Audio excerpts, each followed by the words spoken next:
স্বাগত আমাদের প্রতিদিনের সকালের আয়োজন এশিয়ান সংবাদ বিশ্লেষণে। সাথে আছি আমি কামরুল ইসলাম হৃদয়। দর্শক, প্রতিদিনের মতো আমরা এই অনুষ্ঠানের মাধ্যমে দেশের শীর্ষ স্থানীয় সকল পত্রিকার প্রধান প্রধান শিরোনাম তুলে ধরি ও আলোচনা করি। তো চলুন দেখে নিই এখন পর্যন্ত যে দৈনিক পত্রিকাগুলো আমার হাতে আছে তার উল্লেখযোগ্য শিরোনামগুলো।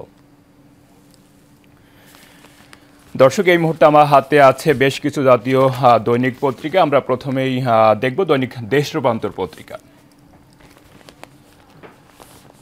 পত্রিকাটি প্রথমে একটি ছবি ছাপিয়েছে, দেখা যাচ্ছে সামনেই বিজয় দিবস। আর সেই বিজয় দিবসকে কেন্দ্র করেই রাজধানী মাতুয়াইল এলাকায় একটি কারখানা শ্রমিকরা ব্যস্ত সময় পার করছে, এমন একটি ছবি ছাপিয়েছে সামনে বিজয় দিবস উপলক্ষে।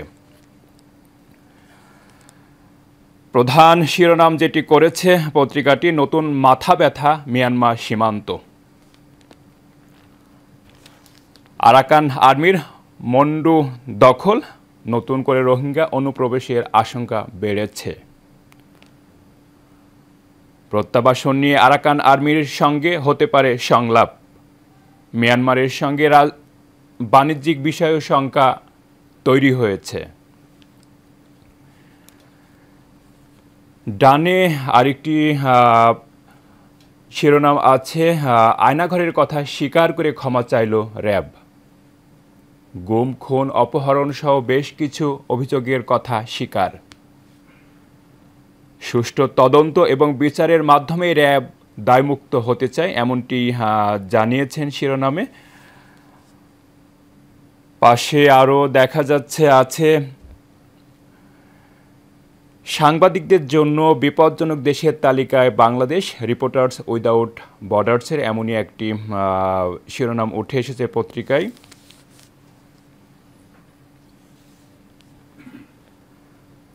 মামলা শেষ হলে দেশে ফিরবেন তারেক রহমান, দেশে ফিরে বললেন মির্জা ফখরুল ইসলাম আলমগীর। বুদ্ধিজীবী ও বিজয় দিবসে 4 দিনের কর্মসূচি বিএনপির। সামনের দিকে এই ছিল দৈনিক দেশ রূপান্তর পত্রিকার প্রধান শিরোনাম। দেখি নিচের দিকে পত্রিকাটি আরও কিছু শিরোনাম করেছে, আমরা সেগুলো এক নজরে দেখে নিতে চাই। ভাগ্যদ্বার খুলছে না রফিকুল আমিনের, 1 যুগ ধরে কারাগারে থেকে 2 মামলায় সাজা খাটা শেষ, ডেস্টিনির এমডি। মূল্যস্ফীতি নিয়ে একটি শিরোনাম আছে, মূল্যস্ফীতি সহনীয় পর্যায়ে আনতে অন্তত 1 বছর সময় লাগবে বললেন বাংলাদেশ ব্যাংকের গভর্নর। কাল আসছেন পূর্ব তিমুরের প্রেসিডেন্ট। এবং শেষের দিকে আরেকটি শিরোনাম পত্রিকাটি করেছে, বাংলাদেশ, যেটাকে আমরা শর্ট ফর্মে বলি BSMMU, সেখানে সিন্ডিকেট সভায় 151 শিক্ষক, চিকিৎসক, কর্মকর্তা কর্মচারীকে সাময়িক চাকরিচ্যুতির সিদ্ধান্ত নেওয়া হয়। তারই প্রেক্ষাপটে একটি বিক্ষোভ হয়েছে, বিক্ষোভ করে দাবি আদায় করা ফেল করা চিকিৎসকদের। দর্শক, এই ছিল দৈনিক দেশ রূপান্তর পত্রিকার প্রধান প্রধান শিরোনাম। দর্শক, আমরা যুক্ত হতে চাই, আজকে আমাদের সঙ্গে একজন থাকবেন, তার সঙ্গে যুক্ত হব। উনি আছেন মেডিভয়েজের সম্পাদক মোহাম্মদ মনির হোসেন, এবং তার মাধ্যমে আমরা জানতে চাই আসলে শীতকালীন যে কিছু অসুখের কথা, যেখানে আসলে শিশু, বৃদ্ধ থেকে শুরু করে সকল বয়সের মানুষই কিন্তু এখন শীতকালীন অসুখে ভুগছে, রোগে ভুগছে, এবং সেই বিষয়ে আমরা তার সঙ্গে কথা বলতে চাই। মোহাম্মদ মনির হোসেন, আপনি আমাকে শুনতে পাচ্ছেন?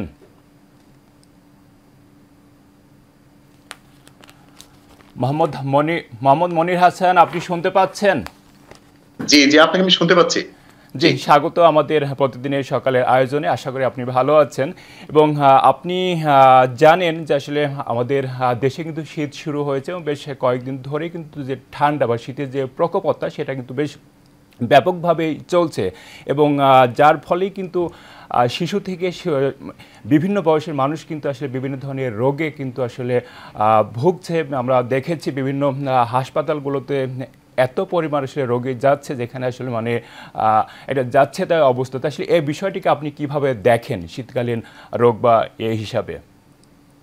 ধন্যবাদ আপনাকে আমাকে অনুষ্ঠানে আমন্ত্রণ জানানোর জন্য, এবং যারা দর্শক আর শ্রোতা আছেন যারা দেখছেন তাদের সবাইকে ধন্যবাদ জানাচ্ছি। আসলে শীতকালে মানে আমরা কমনলি যে বিষয়গুলো ডাক্তার সাহেবদের মাধ্যমে জানার সুযোগ পাই, চিকিৎসকরা আমাদেরকে যে বিষয়গুলো বলে থাকেন যে শীতকালে একটু গরম কাপড় পরা এবং শীত থেকে বাঁচার জন্য যে সতর্কতা অবলম্বন করা, সেই বিষয়গুলো প্রত্যেকটিতেই নজর রাখা, বিশেষ করে একেবারে শীতল পানিতে গোসল না করা, এই জাতীয় কথাগুলো ওনারা বলে থাকেন। তো শীতে আমাদের সবচেয়ে ক্ষতিগ্রস্ত হয়ে যায় লাংস, মানে লাং আমাদের ফুসফুস। তো এই ফুসফুসটা ক্ষতিগ্রস্ত হওয়া থেকে যেন আমরা সুরক্ষিত রাখতে পারি, সেজন্য আমাদেরকে সতর্ক থাকতে বলা হয়।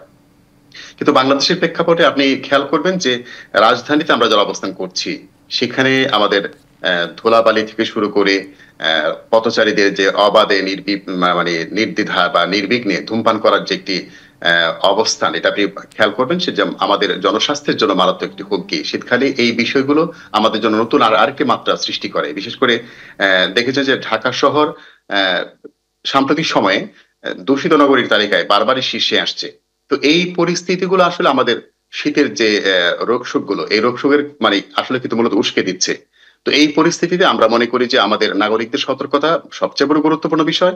পাশাপাশি যদি একান্তই আমাদের ঠান্ডা জনিত কোনো সমস্যা দেখা দেয়, এক্ষেত্রে খুব ক্রনিক পর্যায়ে, খুব একেবারে খুব কঠিন অবস্থায় না যাওয়া আগেই, রোগ যেন খুব খারাপ পর্যায়ে না যেতে পারে, তার আগেই আমরা যেন চিকিৎসকের শরণাপন্ন হই। চিকিৎসকরা এই কথাগুলো আমাদেরকে বারবারই বলছেন।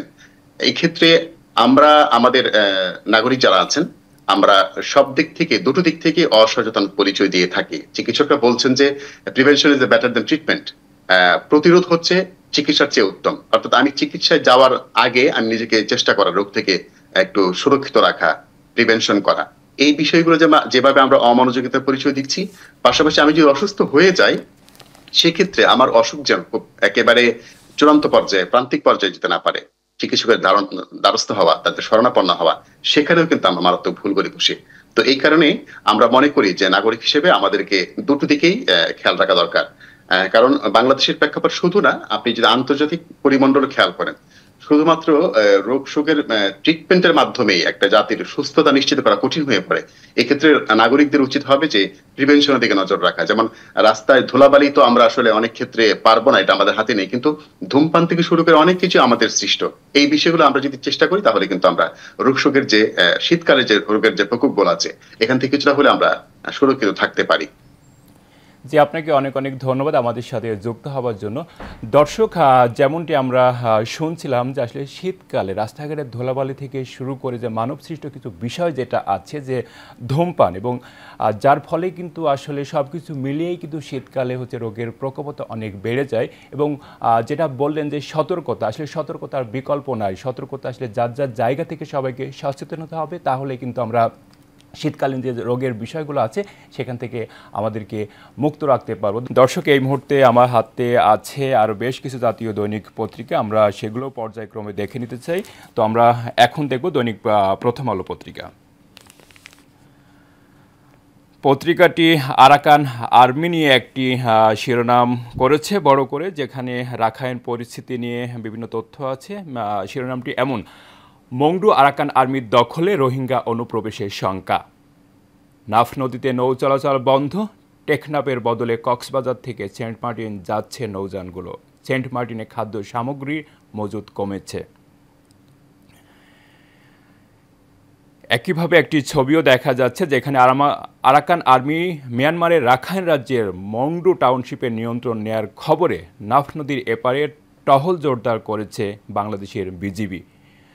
গতকাল সকালে টেকনাফ থেকে এমনই একটি ছবি প্রথম আলো তুলেছে। পাশে গুম খুন নিয়ে আরেকটি শিরোনাম আছে, গুম খুন সহ সব অপরাধের জন্য ক্ষমা চাইল র্যাব।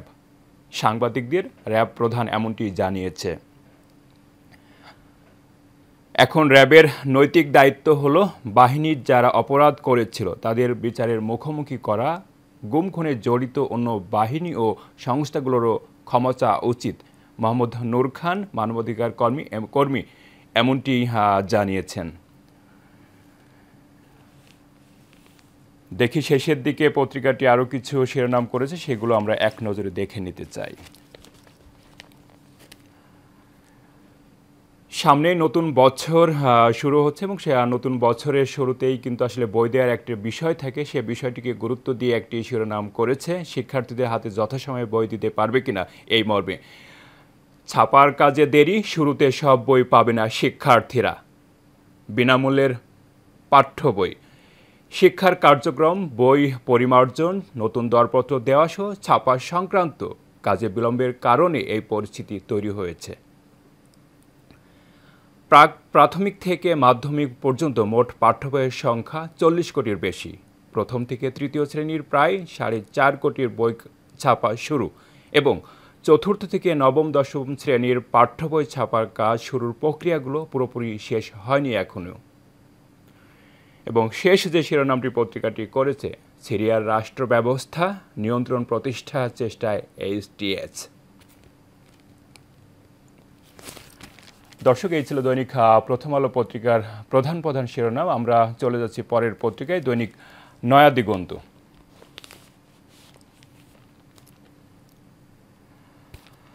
চার খাতে 1000 কোটি টাকার বেশি দুর্নীতি কর্ণফুলী টানেলে, এমনটি প্রধান শিরোনামের মাধ্যমে পত্রিকাটি শুরু করেছে। পাশে একটি ছবি দেখা যাচ্ছে প্রধান উপদেষ্টার সাথে সার্ক ফেডারেশন অফ অনকোলজিস্ট প্রতিনিধিরা ফটো সেশনে অংশ নেন, এমনই একটি ছবিও প্রকাশ করেছে নয়া দিগন্ত পত্রিকা।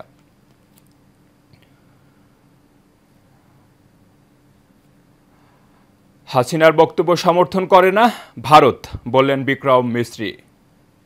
ভারত পাকিস্তানের কিছু ইস্যুর জন্য সার্ক সক্রিয় হচ্ছে না। এসএফও এর প্রতিনিধিদের সঙ্গে প্রধান উপদেষ্টা এমনটি জানিয়েছেন। ভারতের মিথ্যা প্রচারণা বাংলাদেশে হিন্দুদের সাহায্য করছে না, আল জাজিরার বিশ্লেষণে এমনটি উঠে এসেছে। একই শিরোনাম, গুম খুনের জন্য ক্ষমা চাইলেন র্যাব ডিজি, আয়নাঘর থাকার কথা স্বীকারও করেছে। শেষের দিকে পত্রিকাটি কি শিরোনাম করেছে সেগুলো আমরা এক নজরে দেখে নিতে চাই। মানব সেবার জন্য সিলেট উইমেন্স মেডিকেলে যাত্রা শুরু, বললেন ডাক্তার শফিক। মামলা শেষ হলে তারেক রহমান দেশে ফিরবেন, এমনটি জানিয়েছেন মির্জা ফখরুল ইসলাম আলমগীর। এবং শেষের দিকে একটি ছবি ছাপিয়েছে, একটি মতবিনিময় সভা হয়েছে যেখানে দেখা যাচ্ছে জামাতের আমির ডাক্তার শফিকুর রহমান বক্তব্য দিচ্ছেন, এমনই একটি ছবিও পত্রিকাটি ছাপিয়েছে। দর্শক, আমরা দেখছিলাম দৈনিক নয়া দিগন্ত পত্রিকার উল্লেখযোগ্য শিরোনাম। এরপর আমরা চলে যাচ্ছি বাংলাদেশ প্রতিদিন পত্রিকায়।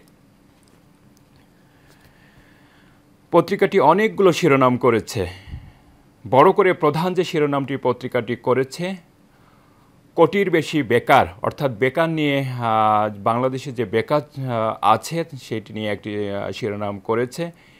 বিবিএসের সংজ্ঞা পরিবর্তনের পরামর্শ বিশেষজ্ঞদের। একই শিরোনাম আছে, গুম খুনের দায় স্বীকার করে ক্ষমা চাইলেন র্যাব ডিজি।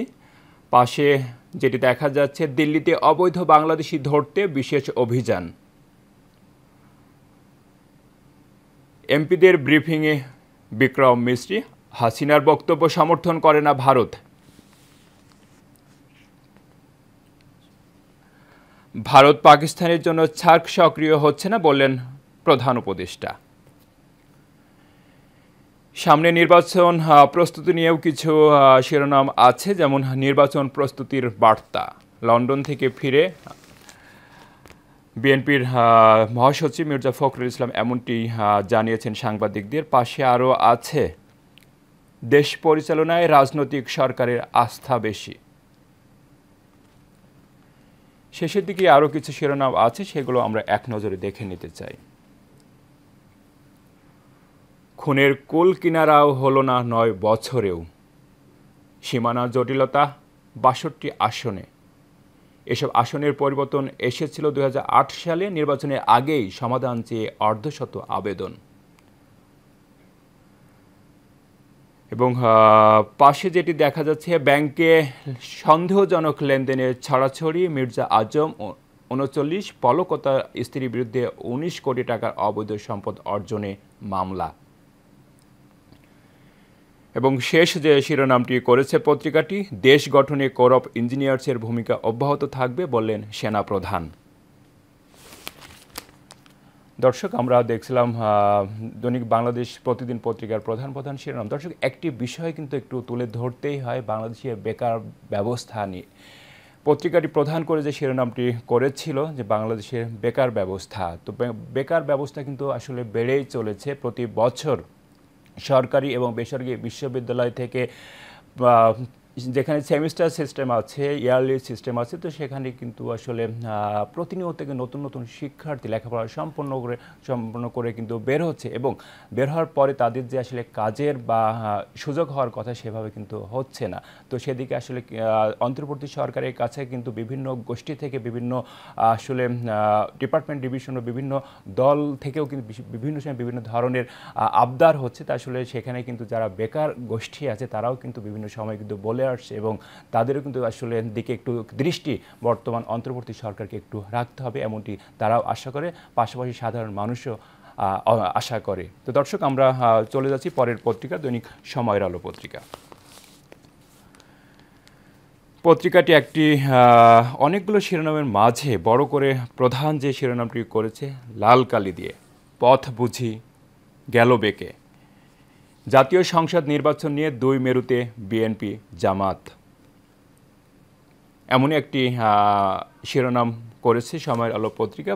পাশে দেখা যাচ্ছে আরও আছে, দেশে মির্জা ফখরুল ইসলাম ফিরে বললেন তথ্য উপদেষ্টা দেয়া বক্তব্য রাজনীতি বিরোধী। পররাষ্ট্র সচিব বিক্রম মিস্ত্রির ব্রিফ, হাসিনার সমালোচনায় ভারতের সায় নেই, এমনটি জানিয়েছেন। বাংলাদেশ ভারত সম্পর্কে উষ্ণভাব। পত্রিকাটি আরও কিছু শিরোনাম নিচের দিকে করেছে, সেগুলো আমরা একটু দেখে নিতে চাই। একই শিরোনাম প্রায় সকল পত্রিকাই করেছে, র্যাবে আয়নাঘর থাকার কথা স্বীকার, ক্ষমা চাইলেন ডিজি, সংবাদ সম্মেলনে দায় স্বীকার। নতুন কমিশনের প্রথম সিদ্ধান্ত, সাবেক 5 এমপি ও তাদের পরিবারের দেশ ত্যাগে নিষেধাজ্ঞা। শিক্ষার্থীদের রাজনৈতিক দল হলে ভোট দেবেন 40% মানুষ, এমনই একটি জরিপে উঠে এসেছে। কাকে ভোট দিবেন সিদ্ধান্ত নেয়নি 38%। ট্রাইব্যুনালে যাত্রাবাড়ি থানার সাবেক ওসি আদালত ছাড়লেন মাথা নিচু করে। এবং শীত নিয়ে চলছে শীত, এবং সেই শীত নিয়েও একটি শিরোনাম উঠে এসেছে, বাড়ছে শীতের তীব্রতা, কুয়াশা থাকবে আরও কয়েকদিন, সর্বনিম্ন তাপমাত্রা চুয়াডাঙ্গায় 10.2 ডিগ্রি সেলসিয়াস। পাশে নিচের দিকে শেষ যে শিরোনামটি আছে, ইসরায়েলি হামলায় থমকে আছে সিরিয়া, গুরুত্বপূর্ণ বন্দরগুলোতেও বিমান হামলা, দেশটির আরও ভেতরে ঢুকে পড়েছে ইহুদি সেনারা। দর্শক, আমরা দেখছিলাম দেশের বিভিন্ন শীর্ষস্থানীয় সকল পত্রিকার প্রধান প্রধান শিরোনাম। দর্শক, আমরা কয়েকটি বিষয় কিন্তু দেখেছি যে আরাকান আর্মি কিন্তু দেশটির একটি শহর দখলে নিয়েছে, এবং যার ফলে কিন্তু আসলে সেখানকার যারা অধিবাসী আছে তারা কিন্তু বাংলাদেশের টেকনাফে ঢুকে পড়ার একটা শঙ্কা তৈরি হয়েছে, এবং যার ফলশ্রুতিতে বাংলাদেশের যে বিজিবি আছে তারা কিন্তু টেকনাফের যে নাফ নদী আছে সেখানে ইতিমধ্যে টহল দেওয়া শুরু করেছে। এমনই বিভিন্ন চলমান এবং আন্তর্জাতিক বিভিন্ন বিষয় কিন্তু পত্রিকাগুলোতে উঠে এসেছে। দর্শক, আমরা অনুষ্ঠানে একেবারে শেষ পর্যায়ে আবার দেখা হবে আগামীকাল ঠিক একই সময়ে। ততক্ষণ ভালো থাকুন, সুস্থ থাকুন, এশিয়ান টিভির সাথেই থাকুন। ধন্যবাদ সবাইকে।